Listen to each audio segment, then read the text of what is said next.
Good evening everyone. एक बार chat section में लिख के बताएंगे आपको मेरी आवाज क्लियरली आ रही है और स्क्रीन दिख रहा है।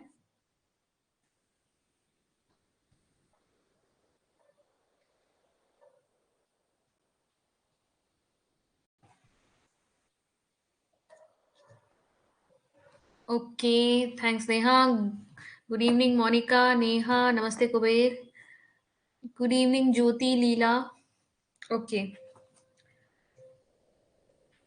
चलिए फिर पहले देख लेते हैं हमारे सिलेबस में हमने क्या क्या चीजें कवर कर ली हैं। Good evening Deepak. एटीट्यूड हम कवर कर चुके हैं, social maturity, attitude to education हमारा इसी वाले टॉपिक में कवर हो गया। फिर communication, teaching occupation, professional devotion, educational experiments और जितने भी इनोवेशंस थे वो हमने कवर कर लिए हैं। इसके बाद हमारा शिक्षक के गुण यानी कि टीचर एबिलिटीज वाला जो टॉपिक है ये भी कवर हो चुका है। हमने टीचिंग कवर कर लिया है। ठीक है, लर्नर्स ट्रेट अभी हमने नहीं किया है। लर्नर्स ट्रेट नहीं किया ना अभी हमने, एक बार बताएंगे जरा एक बार। Good evening Sheetal, Manish.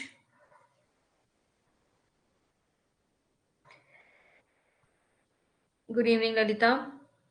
Methods of teaching हमारे हो गए हैं, टीचिंग एड्स हो गए हैं और ग्रोथ एंड डेवलपमेंट हमने कल पूरा कंप्लीट कर लिया है। इसके अलावा आपका सिलेबस में नहीं है लेकिन फिर भी मैंने एक लैंग्वेज डेवलपमेंट वाला जो था वो भी आपका डेवलपमेंट से जोड़ के आपको कंप्लीट करवा दिया है। ठीक है, लर्नर्स ट्रेट एक बार कंफर्म करिए जरा। जय श्री कृष्णा संदीप। नहीं कराया है मैंने। Good evening Siya.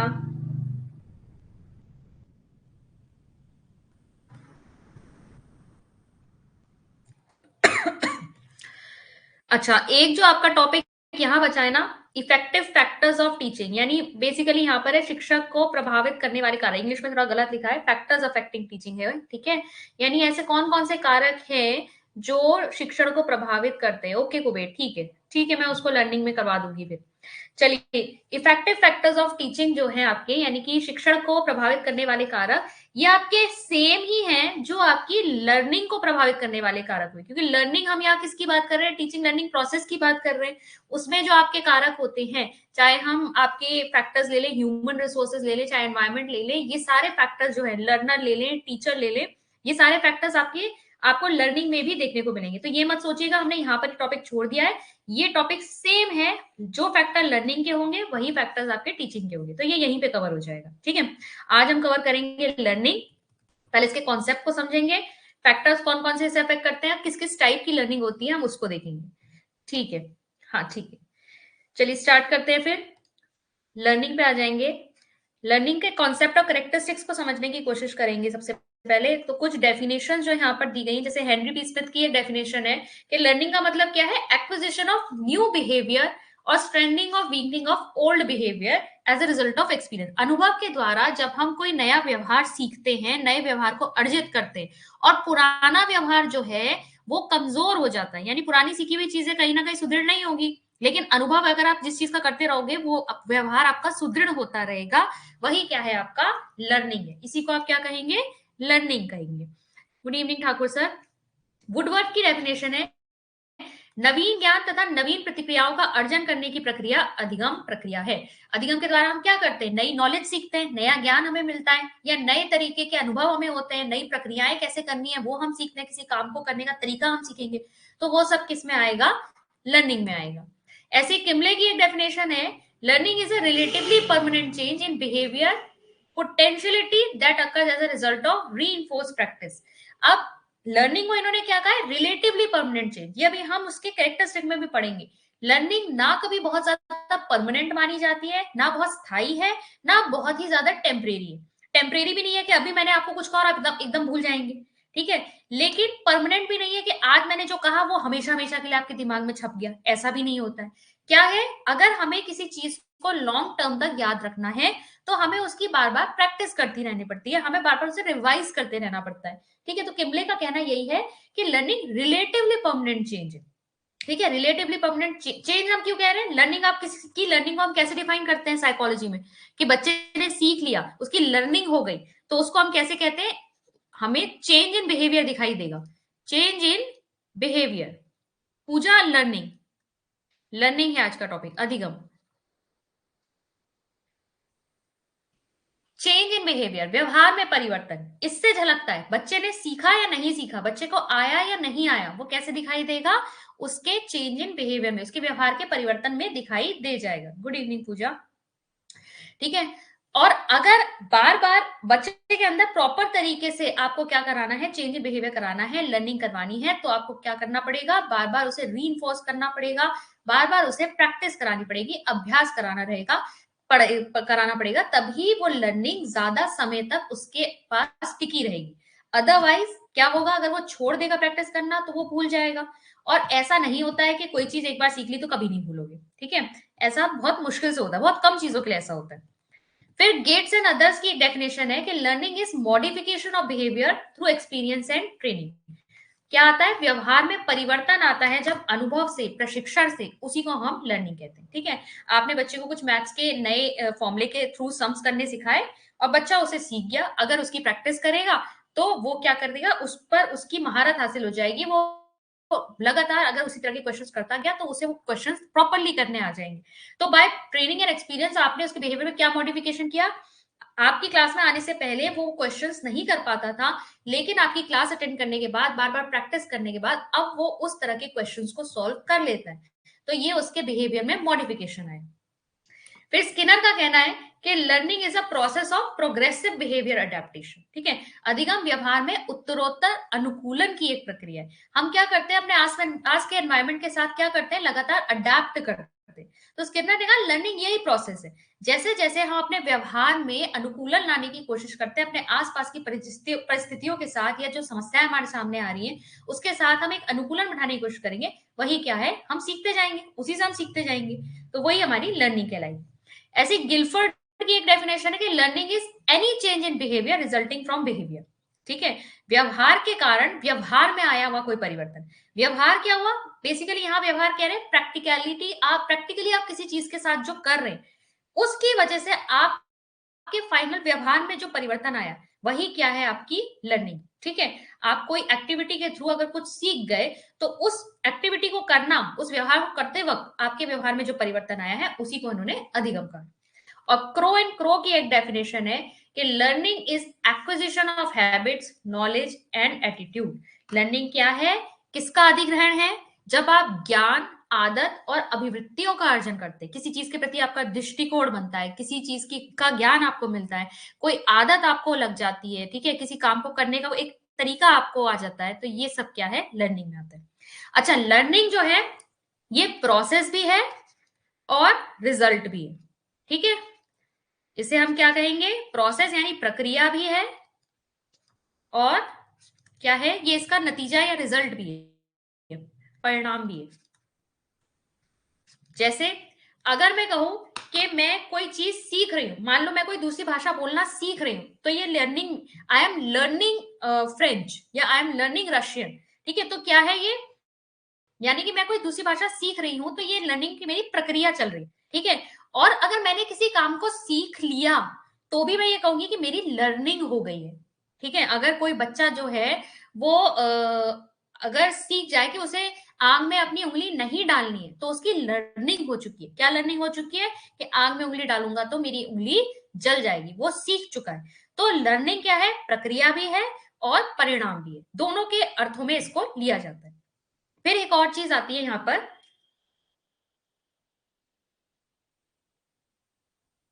व्यवहार में होने वाले परिवर्तन को सिर्फ परिवर्तन बोला जाता है। मैंने अभी कहा स्थायी नहीं बोला जाता, क्या कहते हैं लर्निंग को, लर्निंग को क्या बोला जाएगा, रिलेटिवली परमानेंट कहा जाता है, रिलेटिवली परमानेंट चेंज, तुलनात्मक रूप से। ठीक है।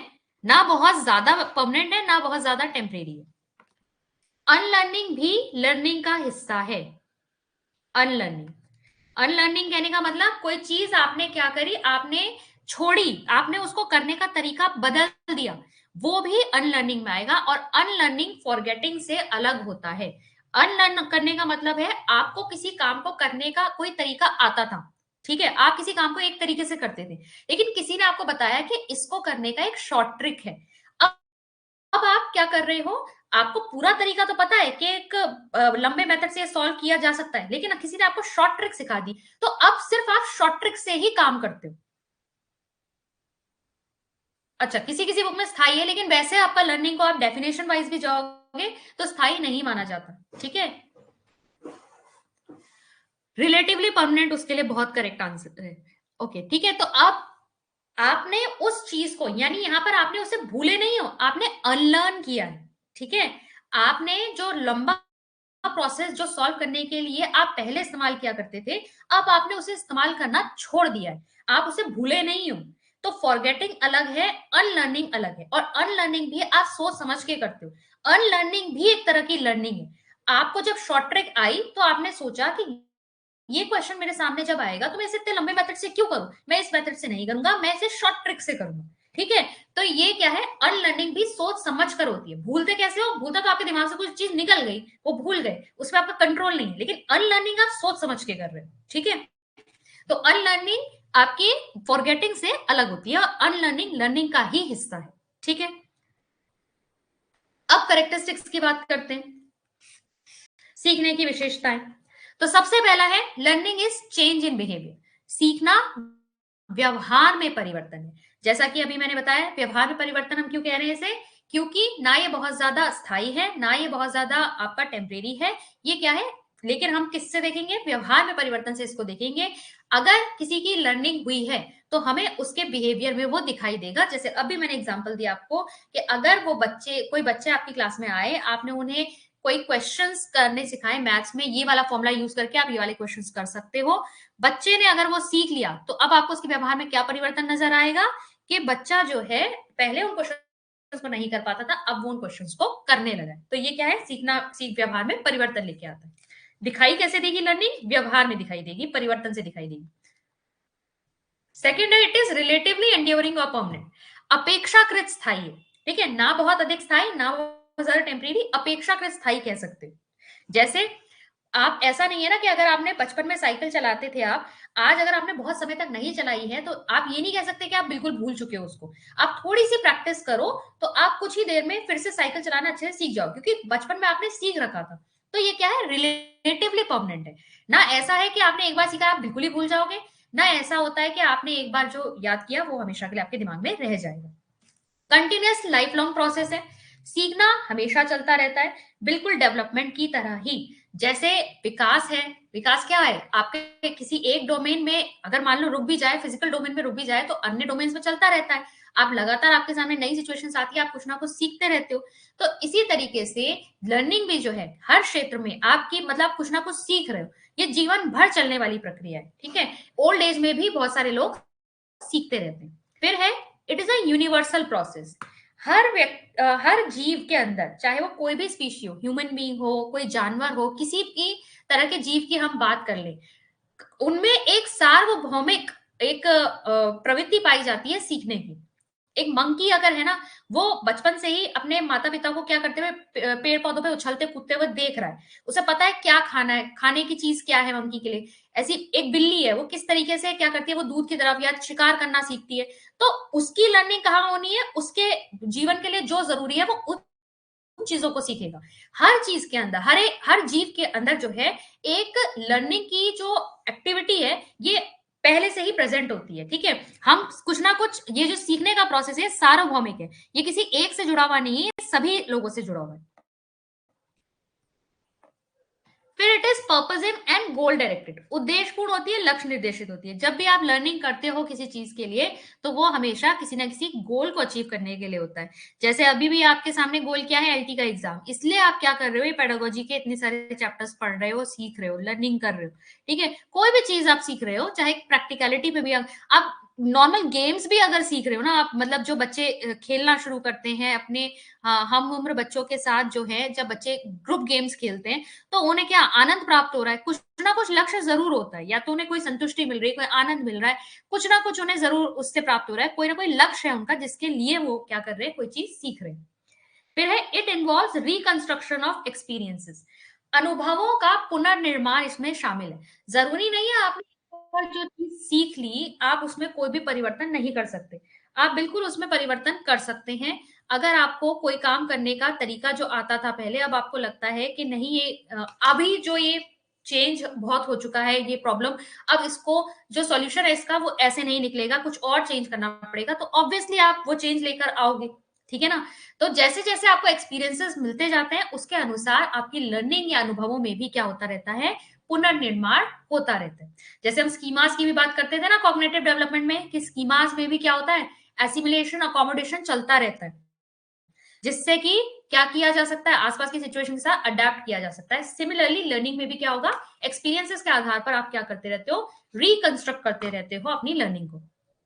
It is a product of activity and environment. आप तभी सीख पाओगे जब आप क्या करोगे, रिस्पॉन्ड करोगे। अगर कोई बच्चा रिस्पॉन्ड करने के लिए तैयार नहीं है, कि आपने उसके सामने आप कुछ भी रख दो लेकिन वो उसके ऊपर कुछ रिस्पॉन्स नहीं देता, तो आपको पता ही कैसे चलेगा कि वो उसकी लर्निंग हो रही है? वो दिखेगा ही नहीं, उसके व्यवहार में भी नहीं दिखेगा कि उसकी लर्निंग हो रही है। ठीक है, तो लर्निंग कब होगी, जब एनवायरमेंट हमारे सामने सिचुएशंस रखती है और हम उसके ऊपर एक्टिवली रिस्पॉन्ड करते हैं। ठीक है, तभी क्या होगी, हमारी लर्निंग होगी। फिर लर्निंग ट्रांसफरेबल है from one situation to another situation. कितने तरह के ट्रांसफर होते हैं, मेन कितने टाइप के ट्रांसफर होते हैं, ट्रांसफर ऑफ लर्निंग?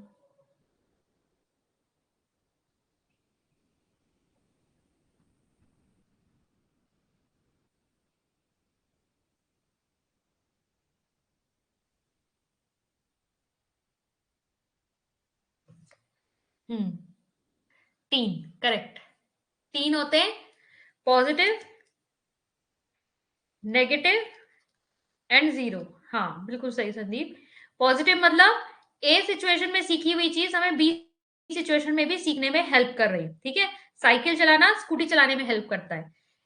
नेगेटिव कब होगा, जब ए सिचुएशन में सीखी हुई चीज बी में हमको हेल्प नहीं करती, हमें हमारे लिए हिंड्रेंस क्रिएट करती है, बाधा क्रिएट करती है। हाँ वेरी गुड, सभी का आंसर सही है। तो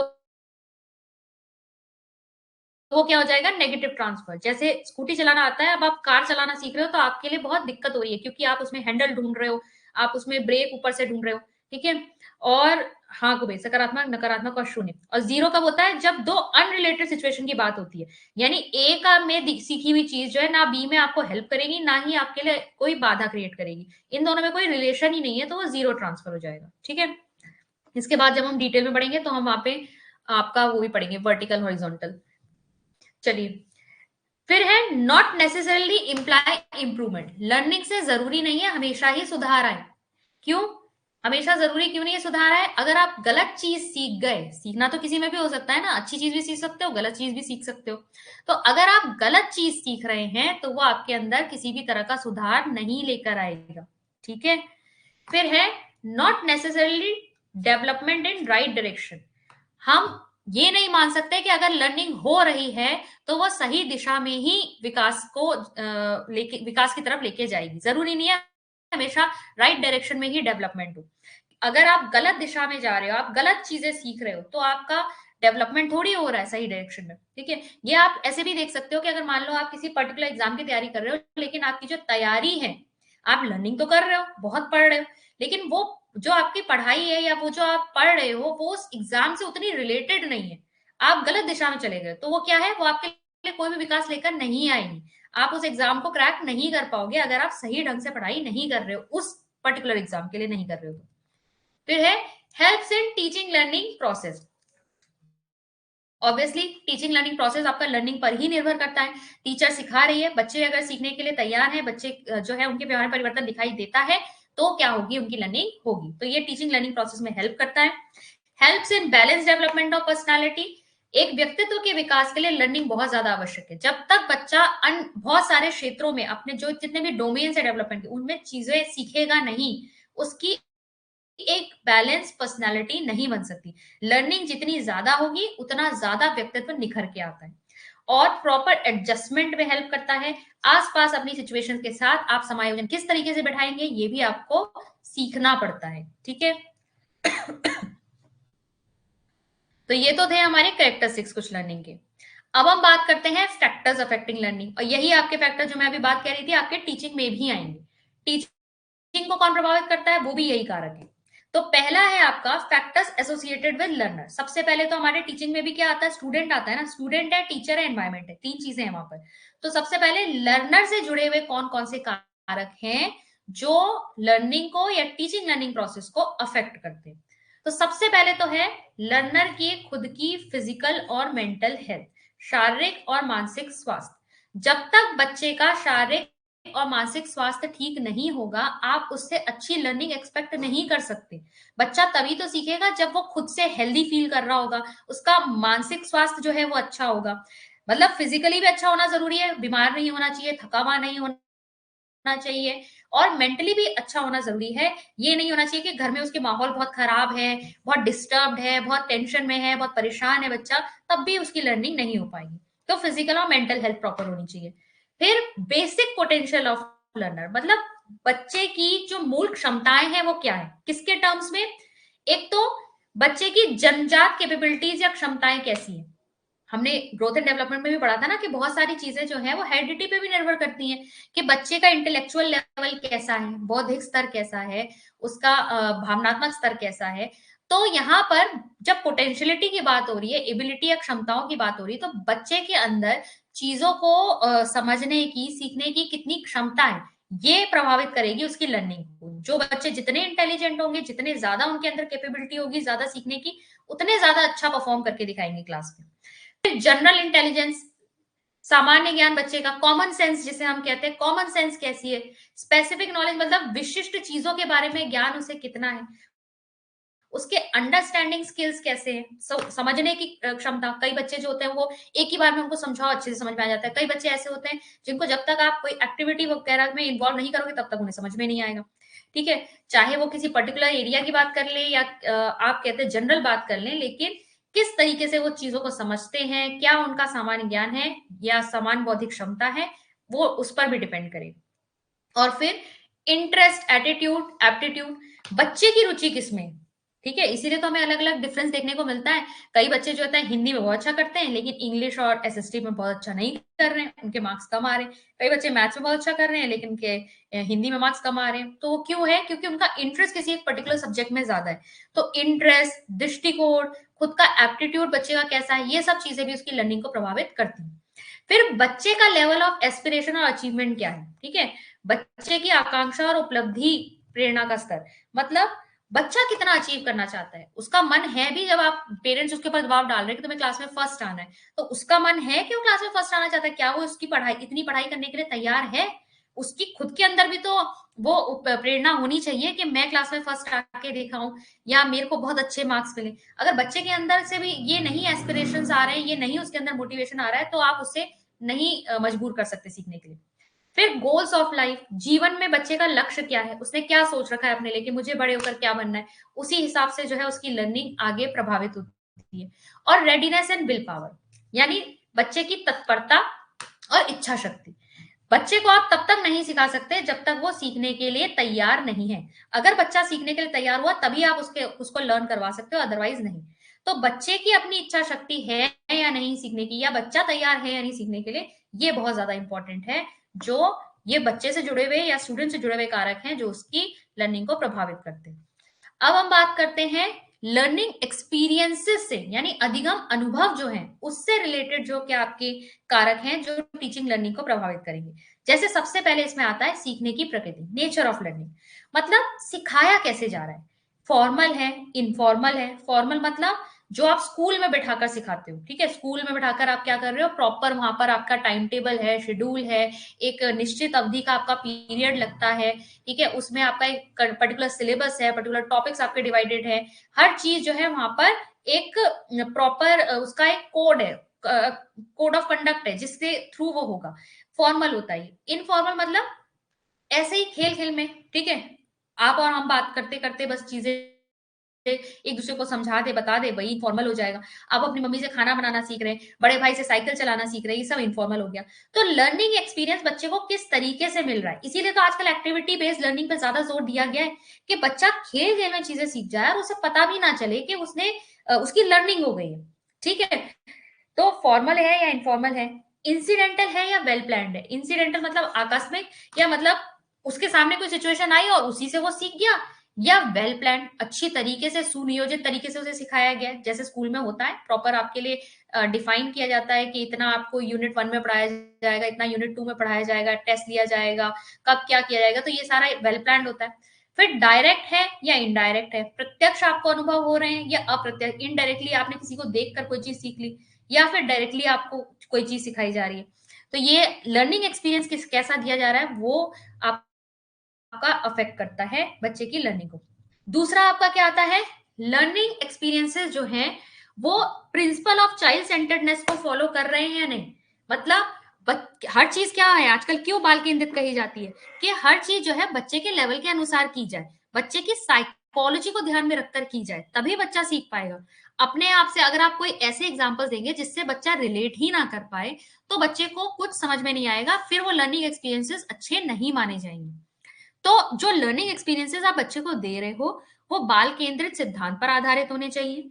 प्रिंसिपल ऑफ एक्टिविटी यानी गतिविधि का सिद्धांत वहां पे फॉलो होना चाहिए, बच्चे एक्टिविटी करते करते सीखे। Criteria of activity, age, grade, experience, किस ग्रेड के बच्चों के लिए, किस क्लास के बच्चों के लिए क्या एक्टिविटीज रखी जाए, किस उम्र के बच्चों के लिए किस तरह के लर्निंग एक्सपीरियंसेस वहां पर डिजाइन किए जाए, ये सब चीजें बहुत ध्यान में रखने की जरूरत होती है। ठीक है।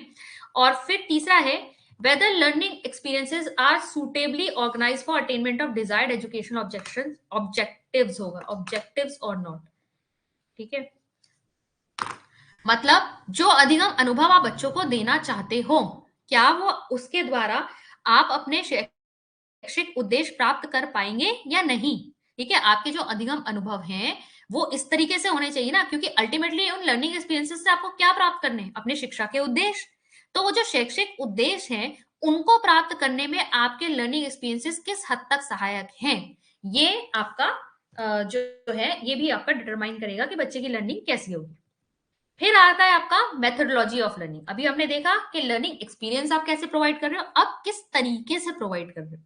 जैसे रीसेंट लर्निंग को आप उसकी प्रीवियस लर्निंग से जोड़ रहे हैं या नहीं, या फिर आप आए और आपने पढ़ाना शुरू कर दिया, आपको पता है या नहीं है, बस आपको कोई मतलब नहीं है कि बच्चा पहले से कितना जानता है, उसका प्रीवियस नॉलेज है या नहीं, बच्चा रिलेट कर पा रहा है या नहीं। जब तक आप ये चीजों को नहीं ध्यान से जान पाएंगे, तो बच्चे को आप नहीं सिखा पाएंगे, बच्चा रिलेट ही नहीं करेगा कभी किसी चीज के साथ। तो रिसेंट लर्निंग को पास्ट लर्निंग से जोड़ना, correlating learning in one area then that of other, मतलब आप क्या कर रहे हो, आप चीजों में कोरिलेट करो। जैसे हम बार बार एग्जांपल देती हूँ, फिजिक्स की क्वेश्चन है, अगर वो आपकी मैथ्स की तरह ही सॉल्व होती है, तो आप उसे बताइए कि आपने ये सब मैथ्स में किया होगा, इसी तरीके से इसको सॉल्व करना है। फिर utilisation of maximum number of senses, ज्यादा से ज्यादा बच्चे की इंद्रियां जो है उनका प्रयोग होना चाहिए, जितने ज्यादा सेंसेस एक्टिव होंगे बच्चा उतना अच्छे से सीखेगा। फिर रिवीजन और प्रैक्टिस होनी चाहिए, बच्चा जो है चीजों को क्या करे, बार बार अभ्यास करे, जिससे जो लर्निंग है और भी ज्यादा उसकी सुदृढ़ होती जाए। प्रॉपर फीडबैक और री उसे साथ साथ मिलते रहना चाहिए। जब बच्चा अच्छा कर रहा है, आप उसे फीडबैक नहीं दोगे, री नहीं दोगे, बच्चा हताश हो जाता है, उसे लगता है मेरे अच्छा करने का फायदा क्या है जब मुझे इसके बदले में कुछ भी नहीं मिल रहा। ठीक है, तो यहाँ पर प्रॉपर टाइम टू टाइम आपको पुनर्बलन देना बहुत जरूरी है। और selection of suitable learning methods and teaching, मतलब यानी कि आपको क्या करना है, किस टॉपिक को, किस सब्जेक्ट को किस मेथड से पढ़ाया जाना चाहिए, वो भी आपको ध्यान से सेलेक्ट करना है। ठीक है। फिर आपके आते हैं factors associated with man and material resources. अब इसमें आपके क्या आ जाएंगे, एक तो टीचर भी आ जाएंगे, ठीक है, और साथ ही साथ एनवायरमेंट भी आ जाएगा। तो टीचर में कौन सबसे पहले क्या आ जाएगा, अब टीचर से रिलेटेड क्या हो सकता है, क्वालिटी ऑफ टीचर, टीचर की गुणवत्ता, शिक्षक कितना अच्छा है, उसकी सब्जेक्ट पे पकड़ कितनी अच्छी है, उसके शिक्षण कौशलों की जानकारी है या नहीं, वो टीचर को रिच एक्सपीरियंस है या नहीं, मतलब रिच एक्सपीरियंस मतलब उनको एक अच्छा अनुभव है या नहीं। तो टीचर की क्वालिटीज बहुत हद तक जो है लर्निंग पे प्रभाव डालेंगे। फिर सोशियो इमोशनल क्लाइमेट देखो कैसा मिल रहा है, मतलब बच्चा वहां जिस एनवायरमेंट है, तो टीचर प्यूपिल रिलेशनशिप कैसा है, बच्चों और टीचर के बीच में व्यवहार कैसा है, वहां पर कैसा रिलेशनशिप बिल्ड होता है, प्यूपिल प्यूपिल के बीच में और अन्य बच्चों के साथ उसका रिलेशनशिप कैसा है, स्कूल स्टाफ के साथ उसका रिलेशनशिप कैसा है।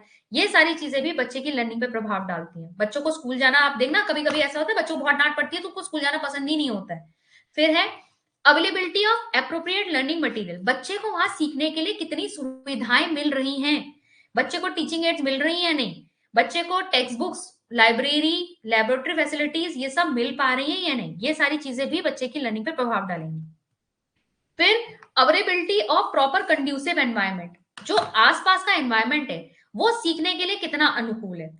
ऐसा तो नहीं कि हर समय हल्ला होता रहता है, बच्चे का ध्यान ही नहीं लगता क्लास में, ठीक है, या डिस्टर्बिंग एलिमेंट्स इतने ज्यादा है, टीचर कंट्रोल ही नहीं कर पा रही है, क्लासरूम मैनेजमेंट ही नहीं है वहां पर।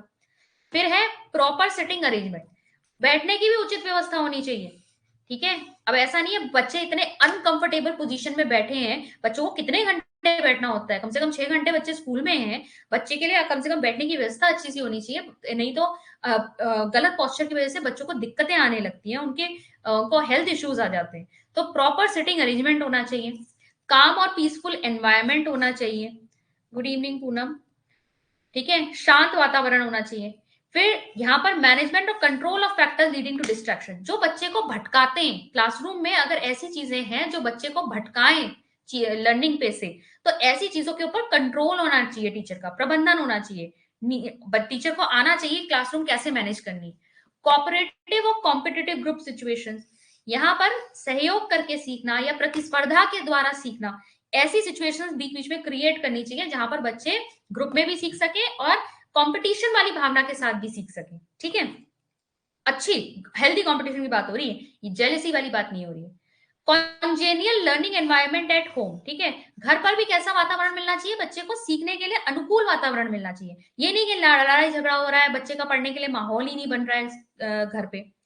प्रॉपर चेंज, रेस्ट और रिक्रिएशन, यहाँ पर टाइम टेबल की बात होती है कि टाइम टेबल ऐसा होना चाहिए जहां पर बच्चे को उचित समय मिले, परिवर्तन का भी, रेस्ट का भी समय मिले, मनोरंजक किसी एक्टिविटी करने का भी समय मिले, तभी तो बच्चे को स्कूल आना पसंद होगा, ठीक है। फिर है provision of opportunity of creativity and self expression, फिर बच्चे को आप स्कूल में कितने अवसर दे रहे हो कि बच्चा अपनी रचनात्मकता दिखा पाए, बच्चे अपने आप को अभिव्यक्त कर पाए, इसकी आपको पूरी मौके देने हैं, उनको अवसर प्रदान करने, ठीक है। तो ये सारी चीजें जो हैं ये अफेक्ट करती हैं टीचिंग लर्निंग प्रोसेस को, ठीक है। यहाँ आपका टीचर भी आ गया, स्टूडेंट भी आ गया, एनवायरनमेंट भी आ गया, ठीक है। ये सारी चीजें इंक्लूड करके टीचिंग लर्निंग के फैक्टर्स जो हैं ये बनाती है। पहले बताएंगे, यहां तक क्लियर है?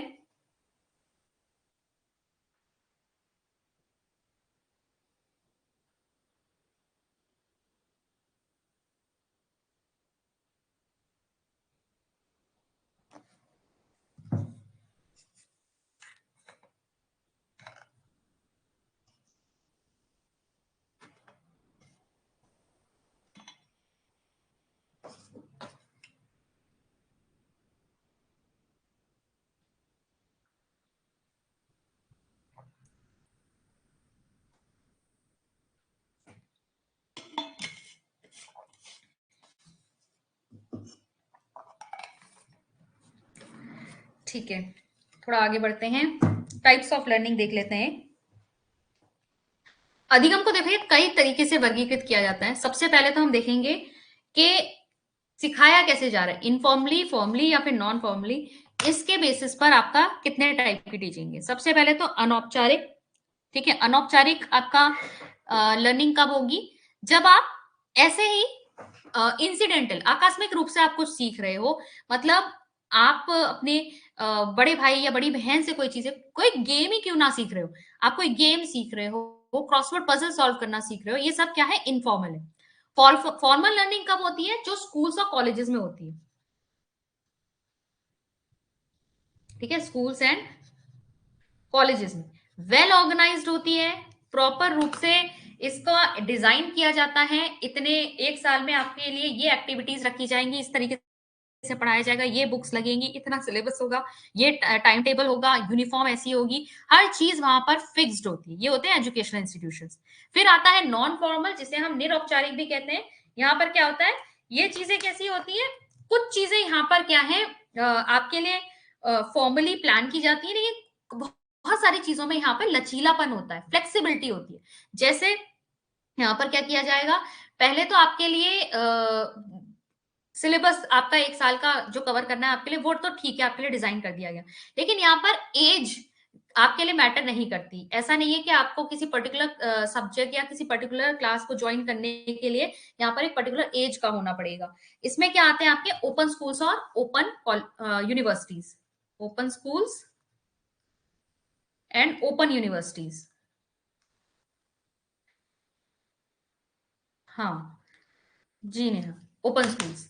ठीक है, यहाँ पर फ्लेक्सिबिलिटी भी है, एज में फ्लेक्सिबिलिटी है। आप चाहें तो आपको क्लासेस ज्वाइन नहीं करनी है, आपको कहीं किसी विशेष जगह पर जाकर पढ़ाई नहीं करनी है, बुक्स आपके घर पे आ जाएंगी, आप किसी सेंटर से जाकर ले सकते हो उनके, और वहां पे आप अपनी पढ़ाई खुद से कर लीजिए, सिर्फ एग्जाम देने चाहिए। तो यहाँ पर फ्लेक्सिबिलिटी आपको मिलती है। फिर हो रहा है इंडिविजुअल और ग्रुप लर्निंग। इंडिविजुअली मतलब जब आप व्यक्तिगत रूप से पढ़ा रहे हैं, किसी एक ही स्टूडेंट को अगर आप पढ़ा रहे हैं, एक ही स्टूडेंट की लर्निंग हो रही है, तो वो लर्निंग इंडिविजुअल हो गई। ग्रुप मतलब अगर आप क्लास में बैठकर बहुत सारे स्टूडेंट्स को एक साथ कोई चीज सिखा रहे हैं, उनकी लर्निंग हो रही है, तो वो ग्रुप लर्निंग हो गई। हाँ कुबेर, एनआईओएस इसका एग्जाम्पल है। फिर एक और क्लासिफिकेशन है टाइप ऑफ एक्टिविटी पर बेस, किस तरह की प्रक्रिया जो या गतिविधि से सिखाया जा रहा है, वो आपका क्या हो जाएगा, वो उसके बेसिस पे लर्निंग आपकी कितने तरह की होती है। सबसे पहले है मोटर लर्निंग। मोटर लर्निंग में आपका क्या आ जाएगा, जहां पर आप अपनी मसल्स का यूज कर रहे हो। ठीक है, आप कोई ऐसा कौशल सीख रहे हो जहां आपको अपनी मसल्स यानी हाथों का प्रयोग करना पड़ेगा। ठीक है, हाथों का, पैरों का, इन मसल्स का प्रयोग करना पड़ेगा, गतिक कौशल आप कह सकते हो। तो यूज ऑफ मसल्स जहां पे हो रहा है, मोटर लर्निंग हो गई। आप चलना सीख रहे हो, टाइपराइटर चलाना सीख रहे हो, ड्राइंग करना सीख रहे हो, ठीक है, को साइकिल चलाना सीख रहे हो, कोई भी ऐसी एक्टिविटी सीख रहे हो, उसमें आपकी क्या आ जाएगी, मोटर लर्निंग। और मोटर स्किल्स कितने टाइप के होते हैं मैंने आपको बता रखे, बताइए कौन से हैं दो मोटर स्किल्स।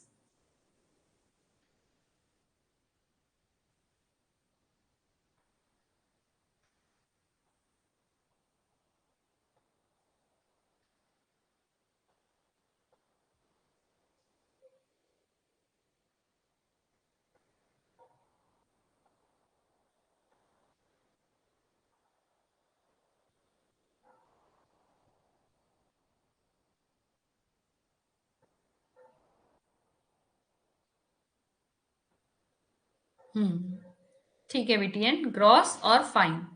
ठीक है, ग्रॉस मोटर स्किल्स कौन से होंगे, जिसमें हमारी बड़ी मसल्स यूज हो रही हैं, और फाइन मोटर स्किल्स कौन से होंगे, जिसमें हमारी छोटी छोटी मसल्स यूज हो रही है, फिंगर्स का प्रयोग कर रहे हैं। ठीक है, वो फाइन मोटर स्किल्स हो गए। हाँ ठीक है, वेरी गुड संदीप, नेहा, सबने सही बताया।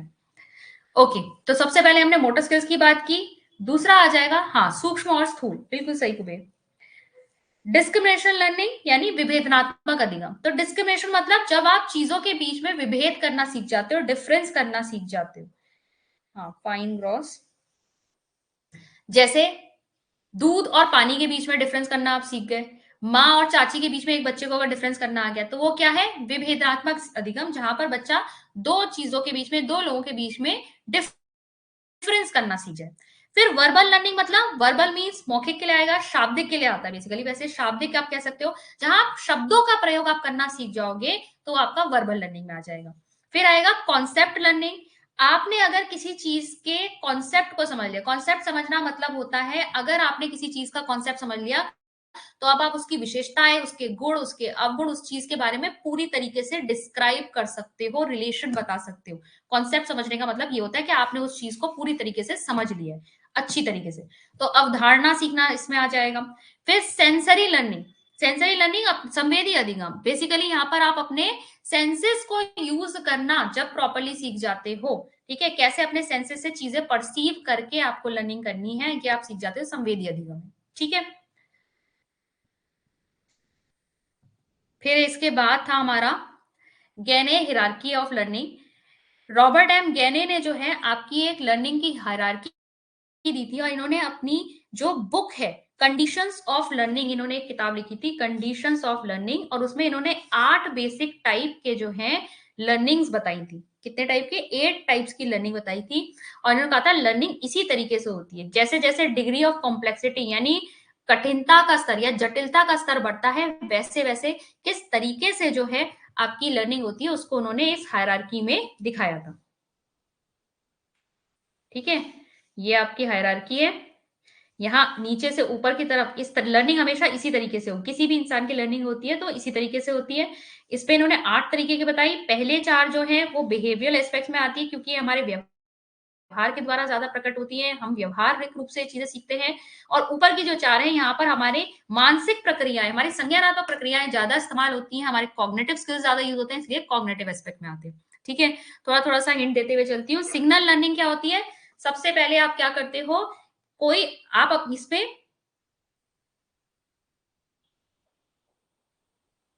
गहने को किसमें रखेंगे? गहने ने तो टाइप्स ऑफ वो दिए, इसको आप किसी थ्योरिस्ट में नहीं। अच्छा, नहीं नहीं, इन्होंने तो टाइप्स ऑफ लर्निंग दिए, इन्होंने लर्निंग की प्रक्रिया नहीं बताई है कि कैसे मतलब बिहेवियर कॉग्निटिविस्ट, ये तो हम तब रख रहे थे जब वो थ्योरिस्ट ये बता रहे थे कि लर्निंग होती कैसे, वो प्रोसेस कैसे हो रहा है। तो जो व्यवहारवादी टर्म में बता रहा था, व्यवहारवादी परिपेक्ष में, तो उसको हम व्यवहारवाद में रख रहे थे। जो कह रहा था लर्निंग सिर्फ और सिर्फ संज्ञानात्मक पक्ष के हिसाब से होती है, तो हम उसे उसमें रख रहे थे। यहाँ इन्होंने इस तरह की प्रक्रिया नहीं बताई, इन्होंने बस ये बताया अलग अलग तरह की लर्निंग्स की, इन्होंने एक इन्होंने पदानुक्रम दे दिया है कि अलग अलग तरह की जो लर्निंग्स हैं वो किस तरीके से स्टेप वाइज एक हायरार्की में होती है, वो उन्होंने बताया कि सबसे पहले कौन सी लर्निंग होगी, फिर कौन सी होगी, बस इन्होंने उसको अरेंज किया। ठीक है, तो इनका कहना था कि सबसे पहले क्या होता है, सिग्नल लर्निंग होती है। सिग्नल लर्निंग क्या होती है? सिग्नल लर्निंग मतलब यहाँ पर आपके बेसिकली रिफ्लेक्स एक्शन सीखते हो। बच्चा भी क्या करता है ना, सबसे पहले रिफ्लेक्स एक्शन ही तो आते हैं उसको। वो क्या करता है, अगर आग में, जलती हुई आग में कैंडल में अपनी उंगली डालेगा, फिर तुरंत निकाल लेगा, उसकी लर्निंग हो गई। अब उसने रिफ्लेक्स एक्शन के थ्रू क्या सीख लिया कि अब अगर आग कहीं भी दिखेगी तो उसे अवॉइड करेगा, क्योंकि उसकी लर्निंग हो चुकी है, उसे पता है इसमें मेरी उंगली डालते ही वो जल जाएगी। या सिग्नल लर्निंग है।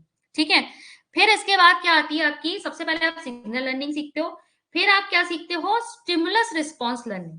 ठीक है, एसआर लर्निंग। अब एसआर लर्निंग है यहाँ पर, लेकिन एसआर लर्निंग में भी यहाँ पर आपके कौन से एक्शंस है, ये आपके वॉलेंट्री एक्शंस है, जहां आप थोड़ा सोच समझ के कार्य कर रहे हो। आपके सामने कोई स्टिमुलस आया, उसके ऊपर आपको प्रक्रिया देनी है, यहाँ आप सोच समझ के काम कर रहे हो। ठीक है, ये वॉलेंट्री एक्शंस का है। पहले आपने रिफ्लेक्स एक्शंस के बारे में सीखा, अब आपने वॉलेंट्री एक्शंस को सीखा। ठीक है, फिर आपने क्या सीखा, चेनिंग। ठीक है, चेनिंग सीखी आपने। चेनिंग यानी क्या है, जब आप बहुत सारे एसआर को जोड़कर क्या करते हो, एक काम को करने की कोशिश करते हो, तो उसे हम कहते हैं चेनिंग, यानी श्रृंखला। ठीक है, श्रृंखलन कहते हैं इसे, श्रृंखलन। यानी आपने बहुत सारे एसआर जो आपके रिस्पॉन्सेज हैं उनको आपने जोड़ा और एक काम को आपने परफॉर्म किया। जैसे मैंने इसमें ताला खोलने की आपको बताया था कि ताला अगर बच्चा अगर खोलने की कोशिश कर रहा है, तो उसे क्या पता होना चाहिए, ये भी पता होना चाहिए कि चाबी सीधी कैसे पकड़नी है, फिर चाबी को ताले में कहाँ पर उसका जो लॉक का होल है उसमें घुसाना है, किस तरफ घुमानी है वो भी पता होना चाहिए। सारे स्टिमुलस रिस्पॉन्स ऐसे बहुत सारे उसने अगर किए, तब जाकर वो क्या करेगा, वो एक पर्टिकुलर काम पे पहुंचेगा। पियानो अगर वो बजा रहा है, एक की से क्या आती है, दूसरे की से क्या वॉल्यूम आती है, फिर ऐसे करके जब वो पूरा अच्छे से गीत निकालना सीखेगा, तो उसने क्या किया, बहुत सारे स्टिमुलस रिस्पॉन्सेस को जोड़कर एक काम को करना सीखा है। तो यहाँ पर ये होती है चेनिंग, हाँ, श्रृंखला अधिगम। फिर आता है वर्बल एसोसिएशन। जब हम किसी एक ऑब्जेक्ट के लिए शब्दों को उससे एसोसिएट कर पाते हैं, मतलब हम ये समझ पाते हैं कौन सा शब्द किस वस्तु के लिए कहा जाएगा, तो वो होता है वर्बल एसोसिएशन। इसमें एग्जांपल मैंने आपको दिया था कि अगर किसी बच्चे ने एक लाल गेंद को देखा और उसने उसको बोला द रेड बॉल। ठीक है, द उसने क्यों लगाया, क्योंकि जब हम किसी पर्टिकुलर चीज की बात करते हैं तो द लगाते हैं। रेड इसलिए लगाया क्योंकि वो गेंद जो थी लाल रंग की थी। बॉल इसलिए कहा क्योंकि वो गेंद को बता रहा था। तो द रेड, उसने तीन वर्ड्स को एक बॉल से एसोसिएट किया। उसे पता है ना कि वो किस चीज को आइडेंटिफाई कर रहा है, किस चीज के बारे में बता रहा है। तो जब हम किस शब्दों को किसी वस्तु के लिए उसे जोड़कर बोल पाते हैं, तो ये क्या है, वर्बल एसोसिएशन। तो यहाँ वर्बल एसोसिएशन आता है। फिर जो है, यहां तक आपके क्या थे, व्यवहार में दिख रहा था, ये सब आपके व्यवहार में दिख रहा था। अब जो है संज्ञानात्मक प्रक्रियाएं ज्यादा आपकी दिखाई देंगी। तो यहाँ मल्टीपल डिस्क्रिमिनेशन, आप बहुत सारी चीजों के बीच में विभेद कर सकते हो, किस चीज के लिए क्या रिस्पॉन्स देना है आपको पता है। अब आप क्या करोगे, हर चीज के लिए एक जैसा रिस्पॉन्स नहीं दोगे, हर स्टिमुलस के लिए आपका अलग रिस्पॉन्स होगा, क्योंकि आप डिस्क्रिमिनेट करना सीख गए हो, आप विभेद करना सीख गए। ठीक है, फिर आता है, आप इसके बाद ऊपर बढ़ते हो कॉन्सेप्ट लर्निंग। अच्छा, हायरार्की का मतलब हमेशा ये होता है कि आगे आप तभी बढ़ पाओगे जब निचले स्तर का आपने लर्निंग पूर्ण कर लिया है। अगर सिग्नल लर्निंग पूरी हो गई तभी स्टिमुलस रिस्पॉन्स पे बढ़ोगे, फिर यहाँ पूरा हो जाएगा तब चेनिंग पे बढ़ोगे, फिर यहाँ पूरा हो जाएगा तब वर्बल एसोसिएशन पे, फिर मल्टीपल डिस्क्रिमिनेशन। अब मल्टीपल डिस्क्रिमिनेशन तक सीख लिया, अब कॉन्सेप्ट लर्निंग। कॉन्सेप्ट लर्निंग मतलब अवधारणा सीखना। ठीक है, किसी चीज के बारे में, जैसे मेटल का कॉन्सेप्ट अगर आपको समझ में आ गया, तो आपको पता है कि धातु क्या है, धातु क्या, अब आप एग्जाम्पल दे सकते हो, कॉपर, गोल्ड, सिल्वर, आयरन, ये सब मेटल हैं, इनकी प्रॉपर्टीज क्या हैं, इनके गुण क्या है, इनके अवगुण क्या है, इनका कहाँ इस्तेमाल किया जा सकता है, सब कुछ बता सकते हो क्योंकि आप मेटल का कॉन्सेप्ट जानते हो। फिर जब आपको बहुत सारे कॉन्सेप्ट्स पता चल जाते हैं तो उन कॉन्सेप्ट्स के बेसिस पे आप रूल लर्निंग करते हो, ठीक है, रूल लर्निंग। जैसे एग्जांपल मैंने आपको दिया था, pressure is equal to force upon area. अगर ये फॉर्मूला जो है आपको सीखना है तो प्रेशर का कॉन्सेप्ट पता होना चाहिए, फोर्स का कॉन्सेप्ट पता होना चाहिए, एरिया का कॉन्सेप्ट पता होना चाहिए। जब ये तीनों का कॉन्सेप्ट पता होगा तभी तो इनके बीच में एक संबंध बता सकते हो कि इनके बीच में क्या रिलेशनशिप है। ये रूल आपका रूल लर्निंग में आता है। फिर लास्ट आता है आपका प्रॉब्लम सॉल्विंग, यानी ये सबसे हाईएस्ट लेवल ऑफ लर्निंग है।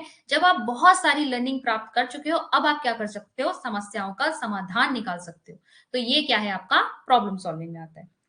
ठीक है, गैनी की थ्योरी में आपसे वैसे ज्यादा इतना डिटेल कुछ नहीं पूछेगा, बस खाली आपसे यही पूछेगा कि हायरार्की में जो है आपके कितने टाइप के होते हैं, और बिहेवियर और कॉग्निटिव एस्पेक्ट याद कर लीजिएगा। हाँ, क्रम में लगाना है, एक बार कर लीजिएगा हायरार्की। बहुत ज्यादा एग्जाम्पल बेस्ड नहीं पूछेगा, मतलब दोबारा समझा दूं। ओके, तो सबसे पहले है नीचे सिग्नल लर्निंग। ठीक है, सिग्नल के ऊपर रिस्पॉन्स देना, ये आपका सिग्नल लर्निंग में आएगा। तो ये आपका साइन, बेसिकली कोई भी साइन आपके सामने है तो उस पर आप ज्यादातर, जो सिग्नल लर्निंग होती है उसमें आप रिफ्लेक्स एक्शंस आपको ज्यादा देखने को मिलते हैं। ठीक है, किसी भी चीज के ऊपर अगर आपके बिना सोचे समझे जो एक्शंस होते हैं ना, उन्हें हम रिफ्लेक्स एक्शंस कहते हैं। तो रिफ्लेक्स एक्शंस की लर्निंग जब होती है, सबसे पहले होती है वो। फिर आप स्टिमुलस रिस्पॉन्स लर्निंग करते हो, यानी आपके सामने कोई उद्दीपन आया और उसके लिए आप कोई प्रतिक्रिया दे रहे हो, तो वो एसआर लर्निंग में आता है। यहाँ आपके वॉलंटरी एक्शंस आ जाते हैं, ठीक है, जो आप एक्शन सोच समझ के करते हो। फिर इसके बाद आप बहुत सारे एसआर वाले जो आपके आपने यहाँ सीखे हैं लर्निंग, उनको जोड़कर किसी एक कार्य को आप परफॉर्म कर सकते हो। यानी आपको चेनिंग करना, श्रृंखलन करना आ जाता है। आपके अलग अलग जो आपने रिस्पॉन्सेज देना सीखा है उनको जोड़कर आप एक काम करना सीख जाते हो। ठीक है, फिर आता है आपका वर्बल एसोसिएशन, जहां पर आप किसी वस्तु के लिए, किसी कार्य के लिए आप शब्द बोलना सीख जाते हो कि किस तरीके से इसको शब्दों में बोला जाएगा। वर्बल एसोसिएशन मतलब होता है किस शब्द को कहां पे प्रयोग करना है, वो आप सीख जाते हो। और फिर आता है आपका मल्टीपल डिस्क्रिमिनेशन, जब आप अलग अलग चीजों के बीच में विभेद करना सीख जाते हो, डिफरेंस करना सीख जाते हो। फिर इसके बाद आप आगे बढ़ते हो कॉन्सेप्ट लर्निंग पर, यानी आप चीजों की किसी कॉन्सेप्ट समझ, अवधारणा समझना शुरू कर देते हो। अवधारणा किसी भी चीज की हो सकती है। ठीक है, अगर मैंने दबाव का कॉन्सेप्ट समझा, प्रेशर क्या होता है, तो प्रेशर के कॉन्सेप्ट में मैं समझूंगी दबाव हम किसे कहते हैं, क्यों हाइट पे जाने से हमारी जो क्या कहते हैं वहां पर प्रेशर है वो कम होने लगता है, क्यों यहाँ अर्थ पे ज्यादा होता है। अगर मेरे को कॉन्सेप्ट समझ में आ गया है तो मैं इन सब चीजों के जवाब भी दे पाऊंगी। फिर है आपका रूल लर्निंग। रूल लर्निंग क्या होता है आपका, रूल लर्निंग मतलब जहां पर आपको अलग अलग जो आपने कॉन्सेप्ट सीखे इनके बीच में आप रिलेशनशिप बता सकते हो, जैसे मैंने यहाँ प्रेशर, फोर्स और एरिया के बीच में बताया। ठीक है, फिर रूल लर्निंग के बाद अब लास्ट में क्या कर सकते हो, प्रॉब्लम सॉल्विंग, यानी समस्या समाधान, जहां पर आपकी उच्च मानसिक क्षमताएं इस्तेमाल होती हैं। ठीक है, तो ये आपका क्या है, हायरार्की है किसकी, गहरे की। टाइप्स ऑफ लर्निंग बताइए इन्होंने कि कितने टाइप की लर्निंग होती है और किस तरीके से। जटिलता बढ़ती जा रही है ना, इंक्रीजिंग कॉम्प्लेक्सिटी का मतलब है कि यहाँ पर क्या है, जटिलता का स्तर बढ़ रहा है। ठीक है, जटिलता बढ़ रही है, यहाँ पर कठिनाई बढ़ती जा रही है। बताएंगे, इतना क्लियर हुआ है।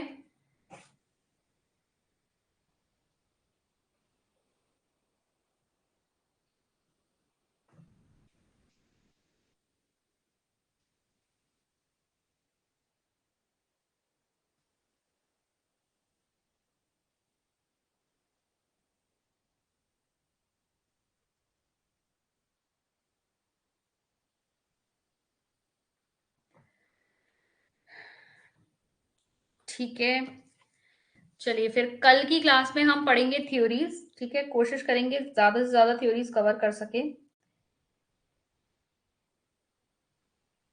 कल हमें क्लासिकल कंडीशनिंग और आपकी ऑपरेंट को भी कोशिश करेंगे हम कवर कर लें। ठीक है, तो आज की क्लास में इतना ही करते हैं।